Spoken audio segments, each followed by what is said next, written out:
Good afternoon, good evening to our participants in Asia, and good morning to those in North America.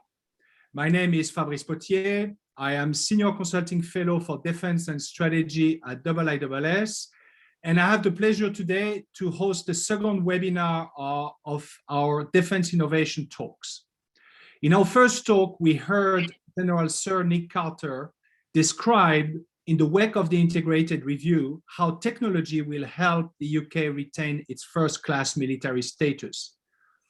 Interestingly, General Sir Nick Carter explained that innovation should not be concentrated in one unit or one specific structure, but should in fact trickle down throughout all the structures and forces. So it is particularly interesting to turn today to the other main military power in Europe, France, who actually created a specially dedicated structure for defense innovation. And for that, we have the privilege to host today the one person who has been tasked by the French government to lead this structure. Emmanuel Chiva was appointed the first director of the French Defense Innovation Agency, which was created in 2018.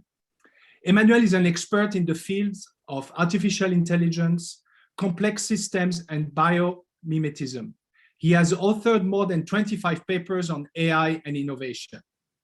Before heading the agency, he created and managed a military simulation business. He was chairman of the Research, Technology and Innovation Committee for the French Land Defense and Security Industry Association.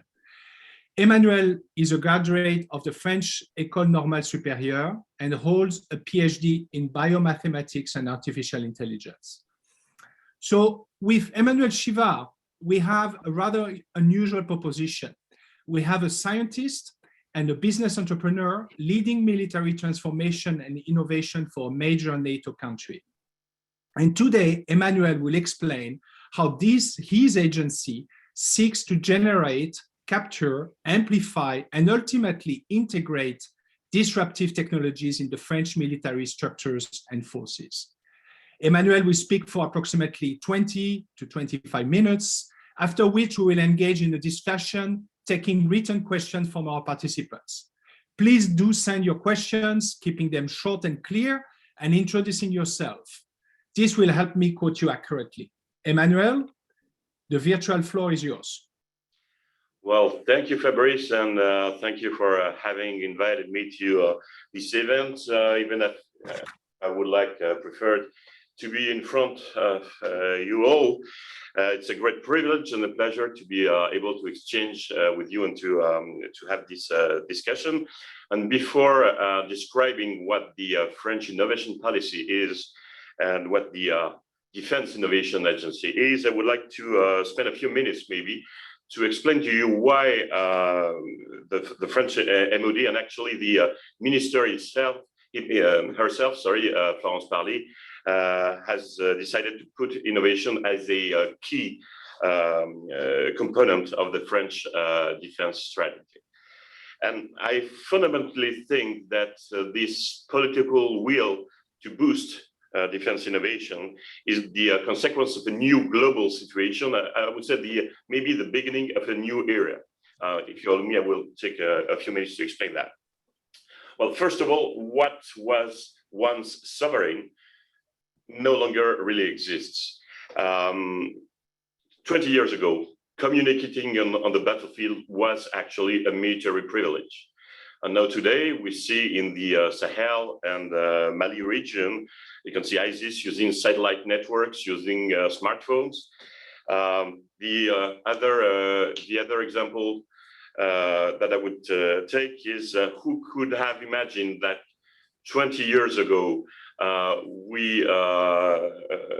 you could build your own satellite and task an Indian launcher to put it into space for only some hundreds of thousands of euros, which is actually an significant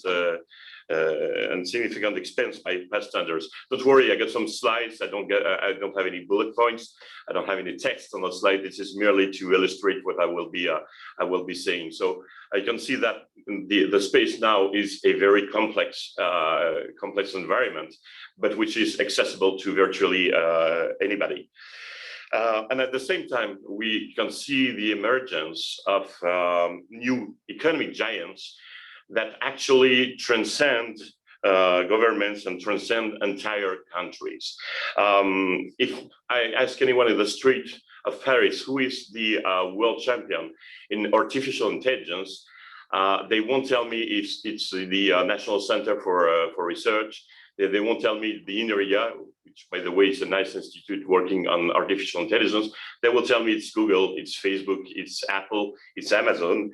And well, this is normal because those companies are putting enormous, incredible amounts of money into their R&Ds.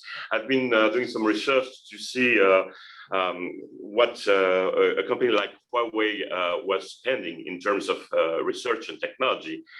The annual spending is around $20 billion per year, which is more than the defense budgets of some countries. I take, for example, Israel. And a company such as Google actually declared that it had more than $1 billion per week in terms of benefit. So we have a new and a complex situation, which also creates opportunities because those companies invest in domains that are of interest to our ministry. We can certainly benefit from this incredible push for R&D. Consider civilian virtual reality, artificial intelligence, augmented reality, cyber technologies, which are pushing the market. But now we have a problem because those technologies, those opportunities are available to everybody, including our opponents. And what prevents us from sleeping at night is that all this technology becomes accessible, available to everybody, including our opponents. So we need to prepare, we need to anticipate, we need to capture those opportunities, still preparing the countermeasures of the I would say the democratization of the technologies. On the screen, you can see a drone that ISIS uses with artisanal handmade bombs, which are quite useful and quite efficient on the battlefield. So we can see disruptions in terms of economic acceleration of innovation. We can also see disruptions in the nature of conflicts and the nature of battlefields. We mentioned space. We could also point out seabed warfare as a new frontier when we have to protect our assets into deep oceans. Or immaterial spaces such as cyberspace or data and information manipulation warfare. And last but not least, we see technological disruptions that actually can become strategic disruptions. I'm not talking about AI, for example. AI, the real disruption actually that AI works now, because we have the computation power, we have the data, we have the algorithms. But there are new technologies, for example, quantum technologies. What you have on the screen is a prototype of a perfect quantum computer, hypervelocity, high energy weapons, or biohacking, which are potentially game changers. So we are trying to organize our innovation efforts in response to the reality that our world has changed, is changing, and that innovation becomes a requirement. We no longer have as I would say, the luxury of choice. So as a consequence, the French Minister of Armed Forces, Florence Parly, decided to create this new entity, this new Defense Innovation Agency in 2018. Actually, we were on a fast track because the idea of creating an agency was announced in March 2018, and the agency was created in September 2018. And the goal was to provide the ministry with an effective way of covering all areas of innovation and contribute to the rise of new innovative technologies. So it's a kind of new entity, what we call a National Competency Service, which is embedded within the DGA. DGA is the French Defense Procurement Agency. we are kind of a quantum object within the DGA because we are both inside and outside at the same time. My boss is the head of DGA, Joël Barre. My N+1 is the minister, and we are embedded within the DGA, but with the global mission that is to be at the service of the whole MOD. We have around 130 officers, engineers, civilians, entrepreneurs, scientists, which is not a lot, and which indicates that we are not here, and maybe that will explain a little bit the how this compares to General Carter's approach. We're not here to centralize innovation. We're here to be a kind of orchestra conductor.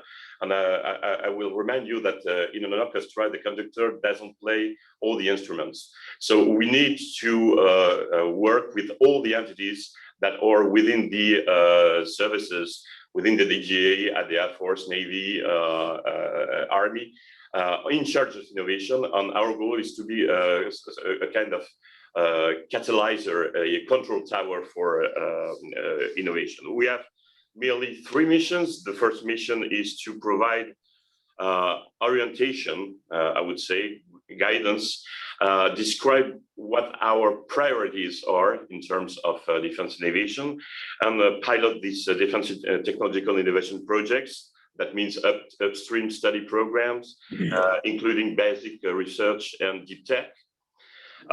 Also, which is actually a new mission, that is to detect, experiment, and adapt civilian innovation, commercial innovation, and collaborative innovation.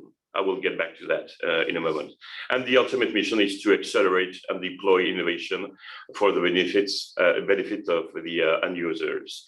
And to do this, we have a budget a little more than 1 billion euros per year, which actually was also a political will to increase the budgets related to defense innovation from 730 million per year to 1 billion euros per year.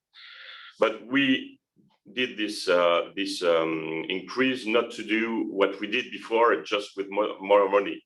The idea is to do something more, to provide a new service offering. And you can see us as a defense innovation acceleration project agency. So we introduced a number of new tools, new services, new ways of incorporating innovation into the MOD. When the agency was created, the situation was like this. Now, don't spend any time trying to read what's inside the bubbles, but this gives you an idea of the complexity of the ecosystem of innovation and of the finance and supporting mechanisms to support innovations. So imagine you're a civilian innovator, you just see that landscape, you don't know who to talk to, what would be the best tool to support my innovation. So it's pretty complex to work with the civilian ecosystem in those conditions. So what we did first is try to simplify all this and develop what we call a one-stop shop, a unique and single point of entry for all people wanting to work in terms of defense innovation with the MOD.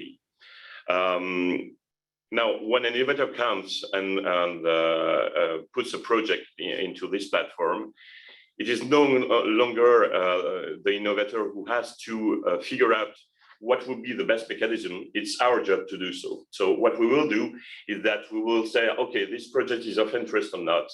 We will try to identify the best way to support it. And even we will try to combine different ways of different mechanisms to be able to support that innovation.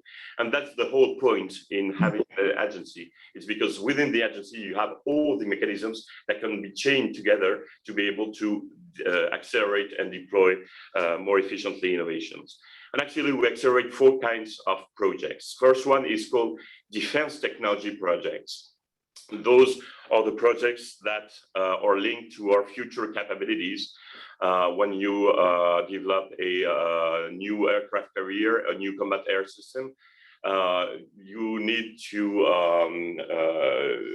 develop technologies in terms of engine, man-machine interface, so on and so forth. So those are the defense technological projects that we finance to be able to acquire and to be efficient in terms of future capabilities. Then we have what we call the innovation acceleration projects, which correspond to civilian technology that we identify, and I will get back to that, and we transfer it into the military domain, and we accelerate them to be able to match the end users' requirements. We got what we call participative innovation, which is actually collaborative innovation that comes from within the MOD. So the soldier who has an idea to be able to jump using parachute with his dog, which is actually a real project, or the doctor from the Army's health services who has the idea of having powder plasma. And this is also a real project. So we encourage, we support those projects, we finance them until they are able to be deployed. And the last part is to project on the long term. Those are deep techs, research projects, because if you want to have a quantum sensor in 2030, you need to prepare for that. You need to engage in a number of research projects, basic research, fundamental research.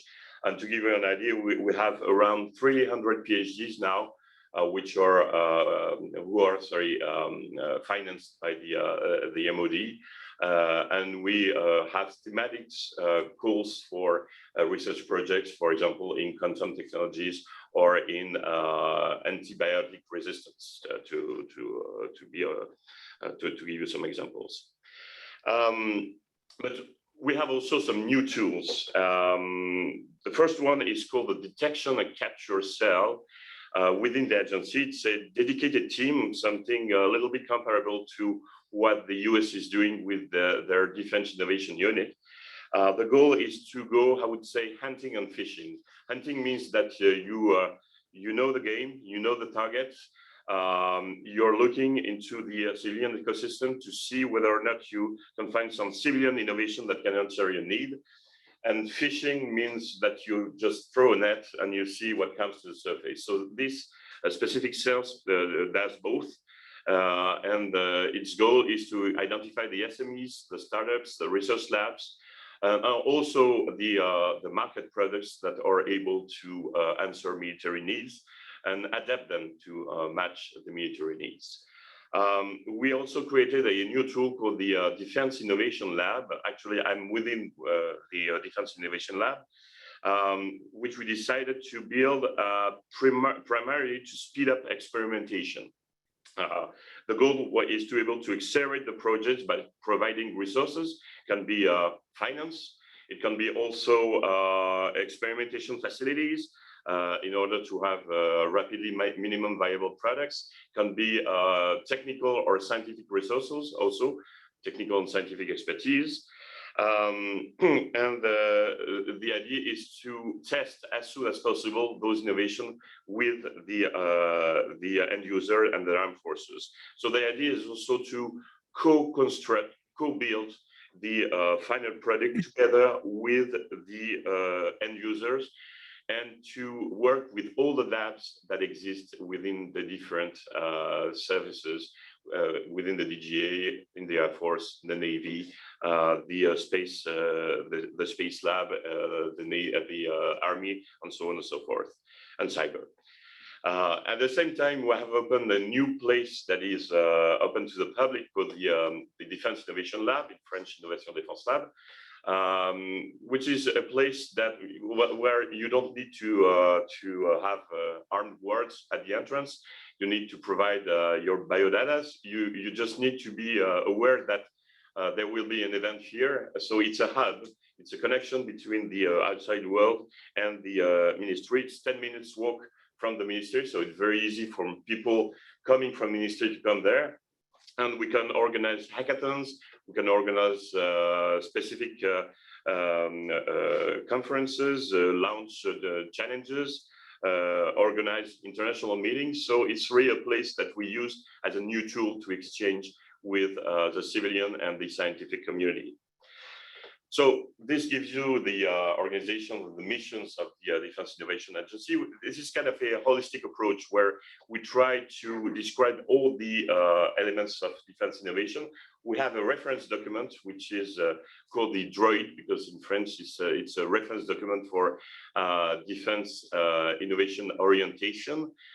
Comes with another simplified document. I think both documents will be provided in English in our website, and each and every year we update this document to provide our main priorities. So for example, in 2019 it was artificial intelligence, it was cyberspace, it was also space warfare. In 2020 we kept those previous priorities, and we added some new priorities such as quantum technologies, energy, high energy weapons, counter UAV, for example, and no, I think it's all quantum technology, energy, yeah, and high energy weapons. And this year there will be new priorities. So our goal is to adjust continuously between the fundamental priorities, the projects that we want to develop to acquire our future capabilities, and new challenges that we may face. I told about the capabilities, that is the provision of what we need to engage in terms of technological defense projects. I would like to add that we can also provide guidance for open innovation. It is not because we try to go fishing and hunting into the civilian ecosystem that it's open in any direction. We can provide priority themes, and we actually issued a list of 12 high priorities areas and topics for open innovation, telling the SMEs and startups and industries and labs, okay, if you develop something, for example, into autonomous vehicles, fleet management, sensors, telemedicine, or energy for the battlefield, please feel free to come to us. Those are priority themes. And actually, since the inception of the agency, we identified more than 600 SMEs and startups. We received here at the Defense Innovation Lab more than 250 of them.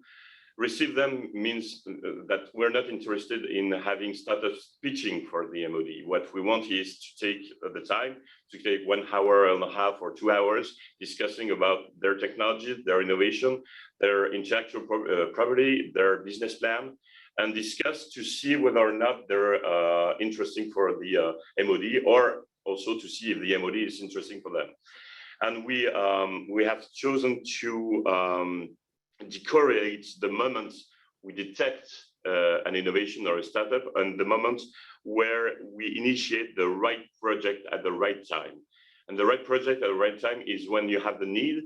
We have also a correct technological readiness level, but also when the innovation is mature in terms of military use and in terms of markets. So we're not only reasoning in terms of tier roles, we're reasoning in terms of also user maturity and market maturity. And to conclude, I don't want to be too long. If we see innovation and disruption out there, the MOD needs to answer also with innovation and disruption. So first of all, we encourage new ways of thinking, of conducting innovation projects and managing innovative projects. And our main problem is to incorporate short-term innovation into a long-term technological defense project. It requires a lot of change in the mindsets of the engineers to be able to accept, for example, that from time to time, it's better to have 80% of a system in 3 months rather than 100% in 3 years. So we need to go agile, we need to go incremental, we need to accept to take risks. we need to accept to fail, which is something new, because when you manage the budget for a new aircraft carrier, the acceptance of risk and the acceptance of failure is pretty low. So we need to, if you want to make innovation, we need to accept uncertainty and accept failure. And we put into place a what I would say contract factory, which is a way of experimenting new ways of purchasing and new ways of contracting, because there you need to have all the tools available to be able to put a contract into place in, let's say, 3 weeks rather than 6 months or 1 year. And if you're interested, I will give you some additional examples on that. So that was the first way to think differently. Another way is to encourage the development of industry champions in terms of defense innovation. So we created a new investment fund called the Defense Innovation Fund, which is not quite original, but still, in terms of name. The goal is to take shares in developing companies who have proved that they were capable of developing on a primary market that is not defense.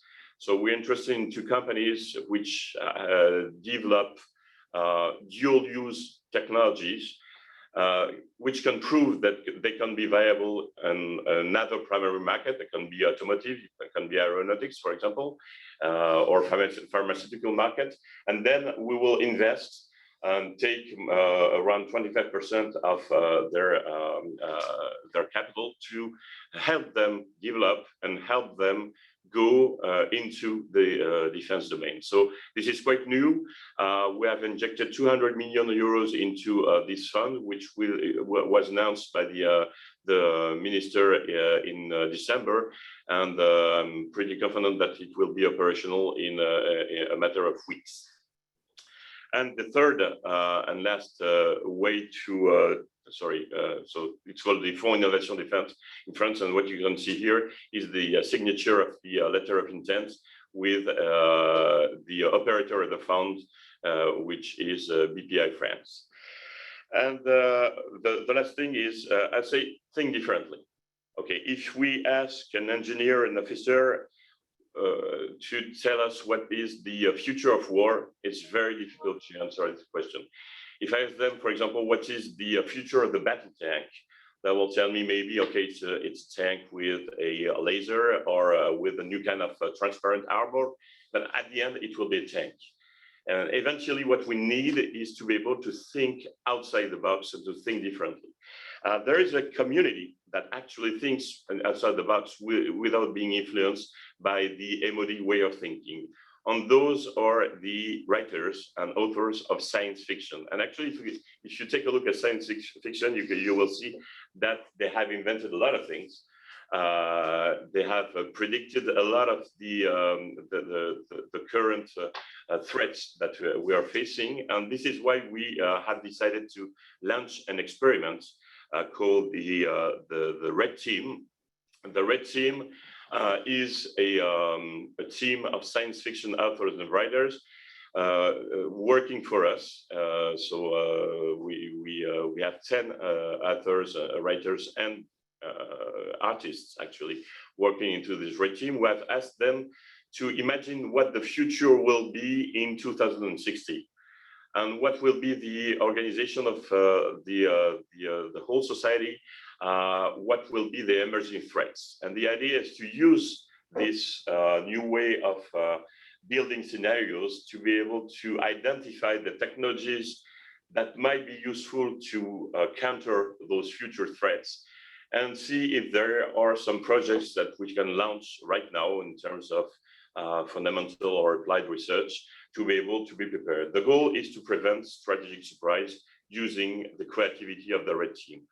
So if you're interested, and pretty sure, sorry, that's only in France, you got a team here called redteamdefense.org, in which you will see the first, we call this the 0 season of the Red Team.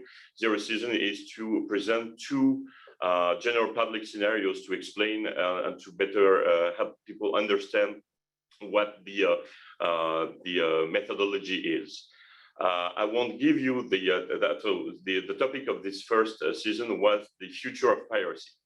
And you will see some very interesting artifacts and scenarios that were delivered by the authors. I won't give you the topics of this year because they are classified so far for two reasons, because we don't want to expose our vulnerabilities and we don't want to give ideas to our opponents. At the end, we will see whether or not we release into the general public some of the ideas of this red team. So it will be in 3 years. We'll try to experiment to see whether it's useful or not. And in front of the red team, we have officers, we have armament engineers, we have scientists of the Ministry of Defense. The goal of the red team is actually to scare those people and to be able to make them think about how they could adapt to those emerging threats. So feel free to go to this website, and those are some of the artifacts that I was talking about. So this is what I wanted to say today. We're here at least to dare, to experiment, to accelerate, to imagine the future. We're lucky to have a strong political support, because we couldn't do such a thing without having to rethink all the mechanisms of the defense innovation within the MOD.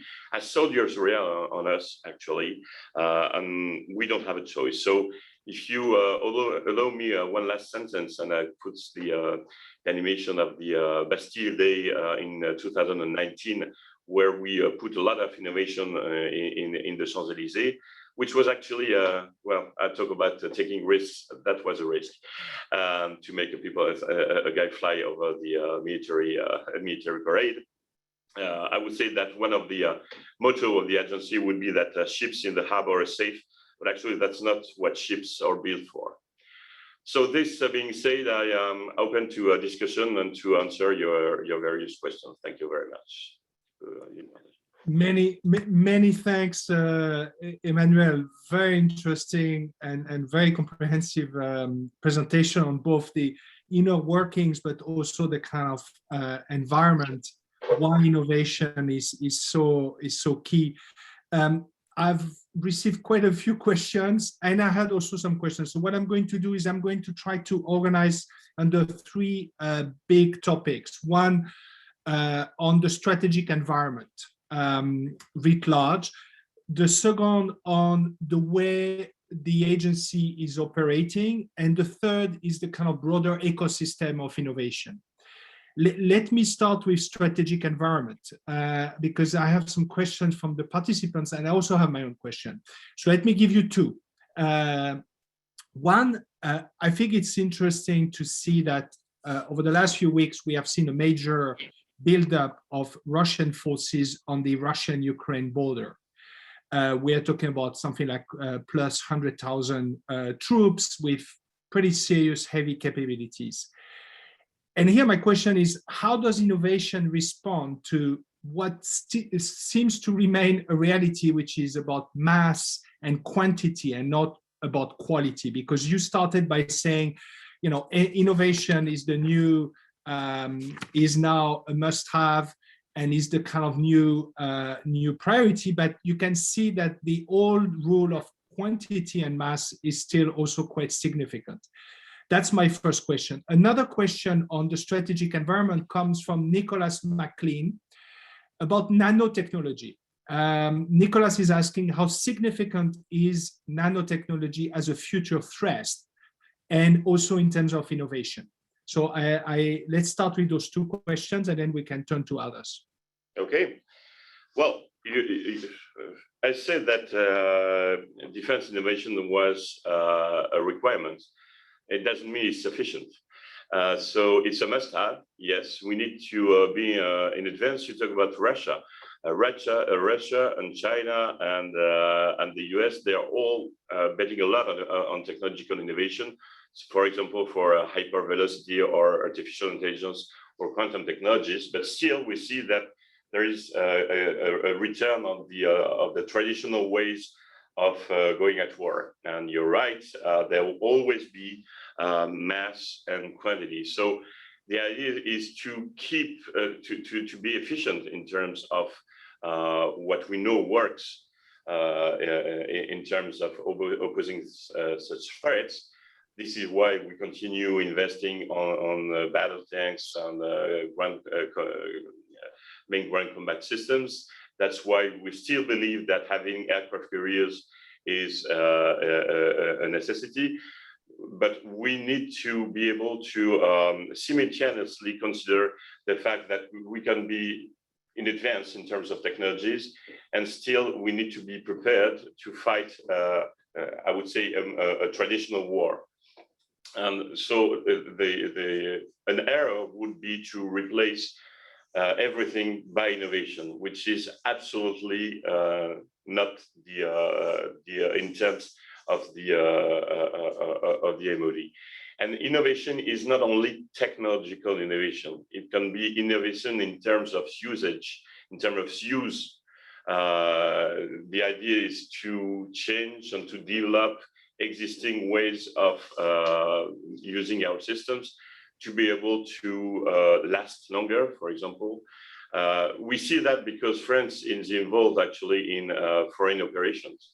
And I can say that, okay, I'm working on artificial intelligence and quantum technology, but when you're in the Sahara region today with 55 degrees Celsius and 800 kilometers to cover before reaching your point, okay, quantum technology is interesting, but certainly we can use innovation also to facilitate the everyday life of our troops, and we are doing so. And just to give you examples, for example, take the hydrogen cars. Okay, they're useful because the energy of the future and so on and so forth. But they're also useful because the byproduct of the hydrogen is water, and that water can be drinkable. So just to illustrate the fact that it's not because we have technological innovation that we need to forget the fact that there are men and women on the battlefield. There are heavy weaponry required. People have to last. People have to be able to cope with the environment. And just to tell you, we don't work alone.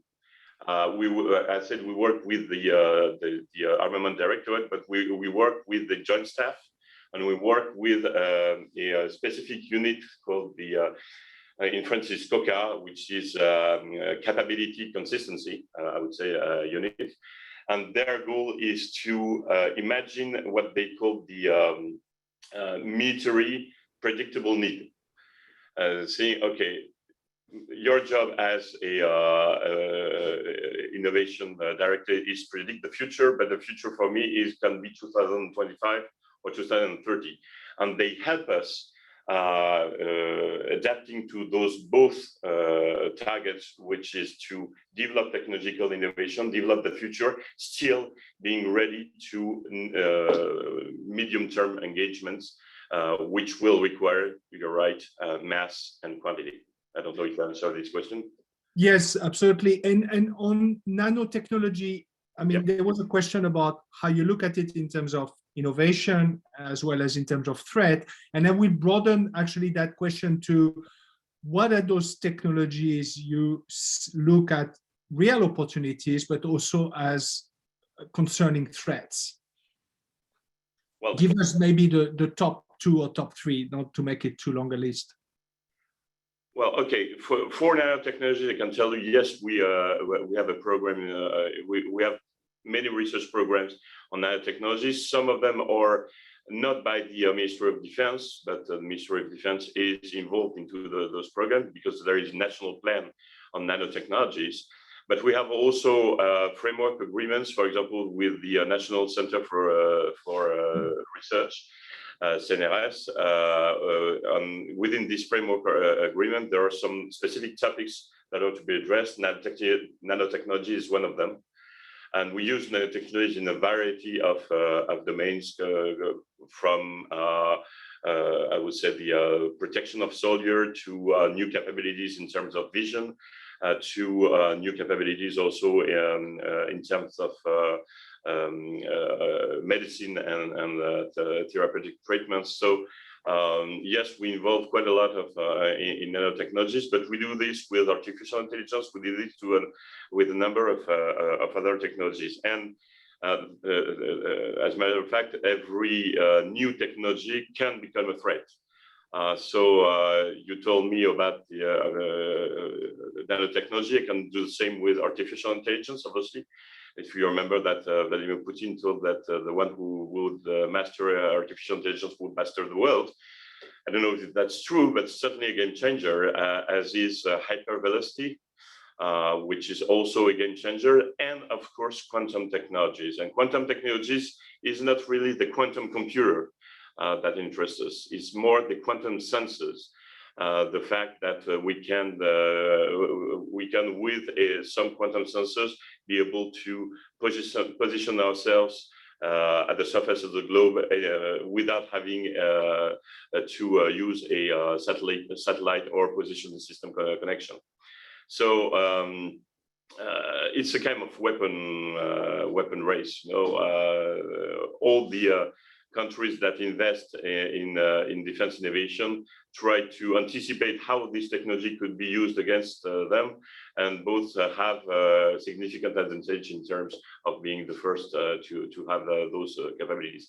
The first who will have a quantum computer, yes, will have a significant advantage towards the others. Thank you.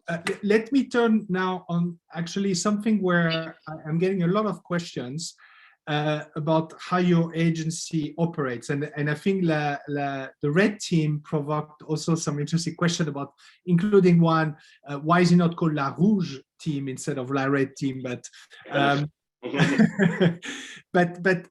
and I think there was also a bit of misunderstanding about the budget. So let me bundle together three questions. One on the red team, because I got quite a few questions about exactly how you use red team to challenge some of your, let's say, disruptive technology assumptions, because you concluded on that, but maybe you can elaborate a bit more. Second, you mentioned your budget, which is 1 billion euro, if I'm correct.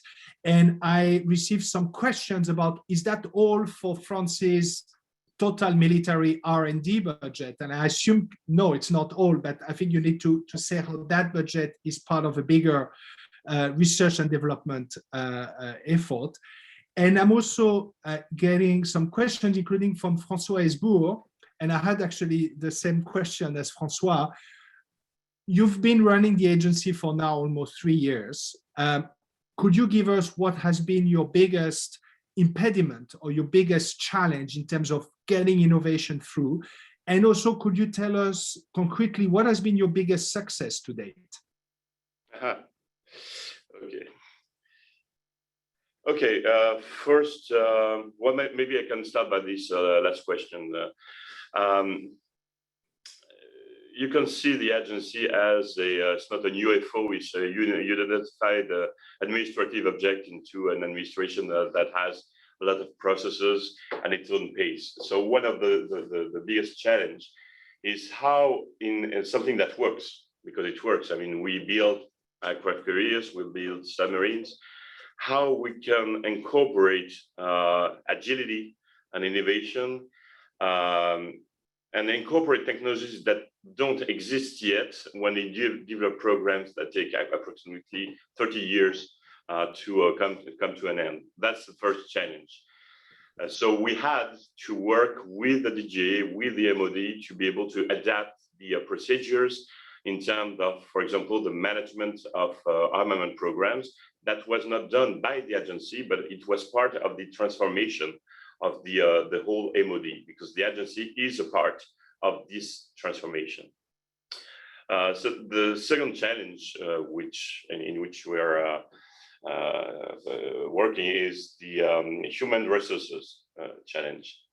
Because if you want to incorporate some novelty, you need to be able to hire people who actually are very well paid in the private domains, and to make them come to a administrative structure that is not used to hiring entrepreneurs or hiring people who don't have an engineering degree, for example.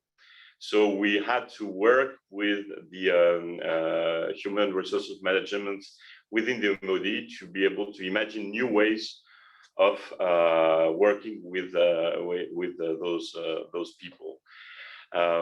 So those were actually my two main challenges. The third one is something that we are doing right now is, okay, we finance technology and innovation, and well, what happens after that?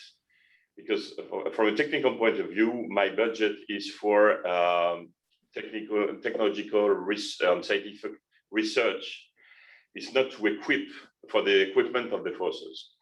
So we need to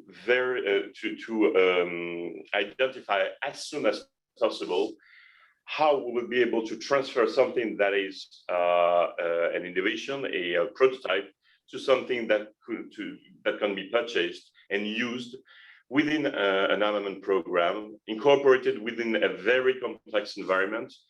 Take a fighter jet, for example. A lot of innovations are technological bricks, but you can take a technological bricks and incorporate it into a fighter jet without considering all the safety issues, for example. So the main challenge was to be quite, how I would say, integrated within the ministry as a new entity with all the people who have the experience and the ability to develop those complex armament programs. And by the way, this is, I think, one of our success is to be able today to have a number of projects that will be transferred to armament programs, that will be incorporated into actual operational systems, that will leave the lab to go into the battlefield, and to do it as rapidly as possible. And just to give you an idea of this new way of working, just 1 year ago, it was the beginning of the COVID-19 crisis in France, and we issued a call for projects, a call for proposals, saying, okay, one of the missions of the MOD is to protect French population. So please, we launch a call for proposal. Any idea that you have in terms of cure, in terms of diagnosis, in terms also of decision support systems, in terms of computer systems that can help us in any domain of the struggle against the pandemics. We opened this call for proposals during 3 weeks, and we secured 10 million euros to be able to fund the projects. We thought that we would have 100 projects. We actually received more than 2,500 projects. We were able to process them in 3 weeks and to fund 36 of them. And the average time between the selection of the project and the financing of the project, average time, there were some exceptions, was 1 month, which is quite unusual in the ministry. So one of the success that we have indicated is that we have now new procedures to be able to speed up things and to accelerate the development of innovation. Can I ask a quick follow-up question on that? Because I also got more questions from participants, including Byron Callan, on this famous or infamous valley of death of startup companies. And I think you were describing that dilemma of going from the prototype to scaling up innovation into something that is profitable. And can you elaborate a bit? I mean, are you working also on making the acquisition side of things faster in order to make that valley of death also shorter? Yes, well, there are two, as I told, there are two ways of doing things. You can chain the mechanisms, the supporting mechanisms, which is an advantage when you have a single agency, because you have all the levers, so to say. So we can detect an innovation, say, okay, we're interested into accelerating this innovation right now.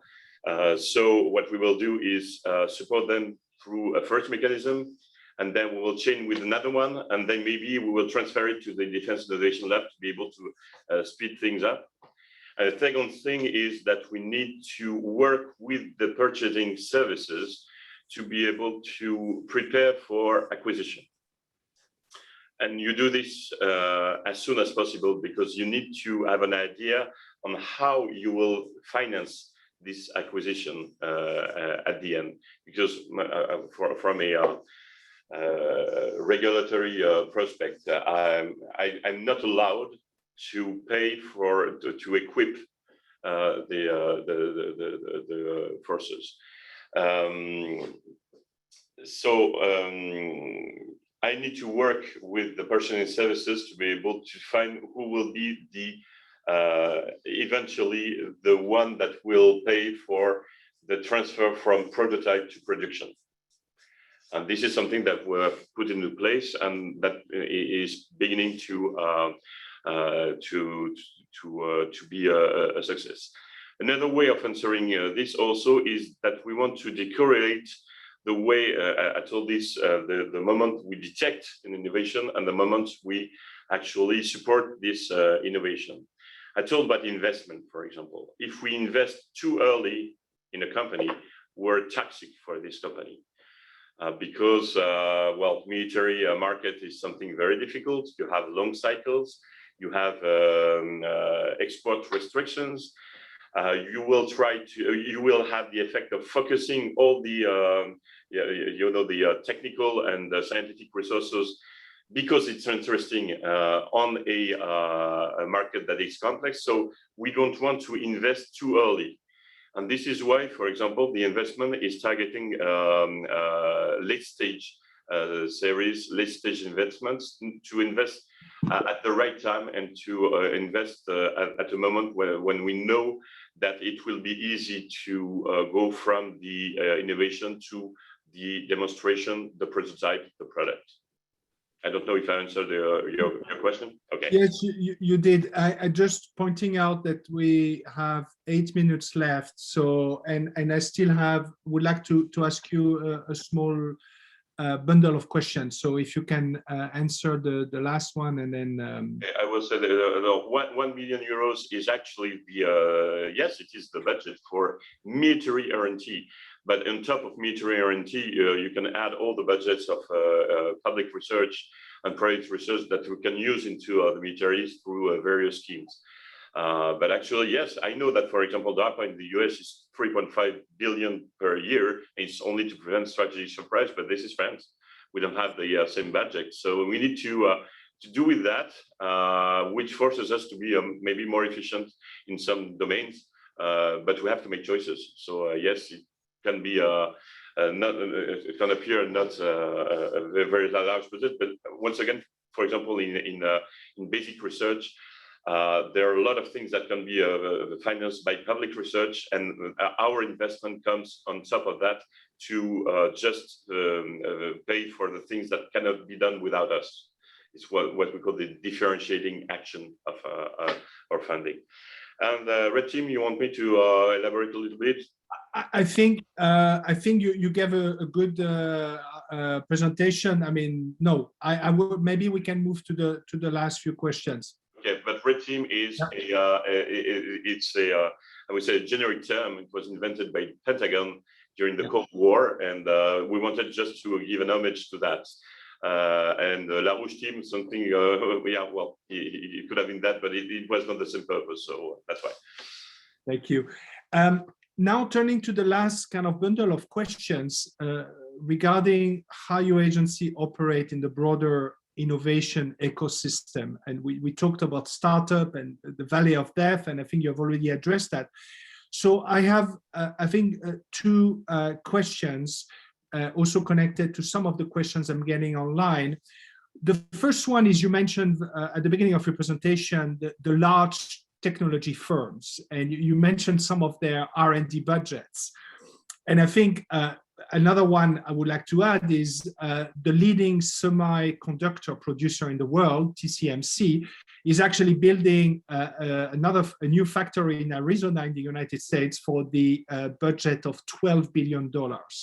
So like you said, I mean, the scale we are dealing with when we look at the private sector is just unmatched by the public sector. And here there is a tension, and I would like to hear you is, how do you reconcile the fact that your kind of innovation is a lot about sovereignty and autonomy? It's about controlling the product, the safety of the product, the secure data, and the fact that a lot of innovation is coming from the private sector and is ubiquitous. And technically, almost anyone can buy some of the Google or DeepMind, or other tech companies, AI, or all sorts of products. So that's one question. Another one is more about the ethical dimension or the regulatory dimension. I got, for example, an interesting question from the innovation manager for CMNN from Cherbourg, asking about autonomous shipping, explaining that apparently as far as autonomous ships for military purpose is concerned, there is no legislation allowing that. And I'm also getting questioned about hypersonic weapons. And here the question to you is, how do you reconcile again the tension between the technology that can be way ahead of the legislation or even the ethics of an individual country or even the broader NATO alliance? And do you have a mandate also to address those questions in order to make innovation more usable or more accepted? Okay. For last question first about the legislation and ethics. Yes, there are some challenges in both domains. Take, for example, artificial intelligence with autonomous systems, or the augmented soldier, which is something that ponders a lot of both regulatory and ethical questions. First of all, the Ministry of Defense decided to create a national ethics committee for defense, which gives recommendation to the minister. And I think we are one of the only countries to have such a national defense ethics committee, which has already issued, for example, a report on the augmented soldier. So it's not the mandate of the agency, but we have a correspondent within the agency for this national ethics committee, and then it will be their task to be able to issue recommendations for the minister. And then in terms of regulation, we saw it, by the way, when we had a guy flying over the Champs-Élysées during Bastille Day. There was no regulation, legislation allowing such thing. So it's very interesting, actually, because it forces us to be able to work in this area. And once again, innovation is not only about technology. It can be about the evolution of rules. It can be about setting up new laws. And we work with all the services, regulatory services from within the DGA, for example, for the flight of innovative aircrafts. And we try to at each time see whether or not such and such innovation has an impact on regulation, and if so, whether we have an opportunity to make this regulation evolve. Okay, so that's for the second question. First question was about the autonomy. On the yes, we are dealing with actors that are tremendously capable of delivering innovations beyond our investment capabilities. At each time that we try to support innovation, we ask ourselves whether or not it has impacts in terms of national sovereignty. And according to this analysis, we will decide whether we do it ourselves with our French national industry. If we work with our partners, for example, within Europe, or if we want to enlarge the perimeter and work with all the actors that are there in the market. And there are some domains, for example, the processors or the semiconductors, in which we work at the European level, because we think it's important for European defense autonomy that we have a way of developing some of the components that we need without having to rely on, I would say, outside Europe capabilities. And the development of European research and European defense autonomy is certainly one of the guidelines that we use to decide whether or not we work alone or with partners. Many thanks, Emmanuel. That was very compelling, and we covered a lot of ground. Unfortunately, we have even more questions, but I apologize for those I could not take the questions, but I try my best to bundle them together.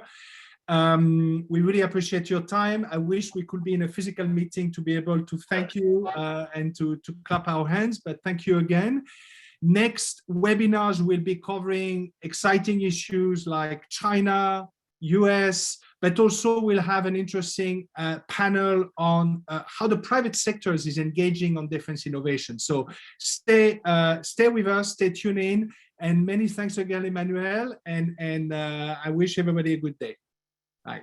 Thank you.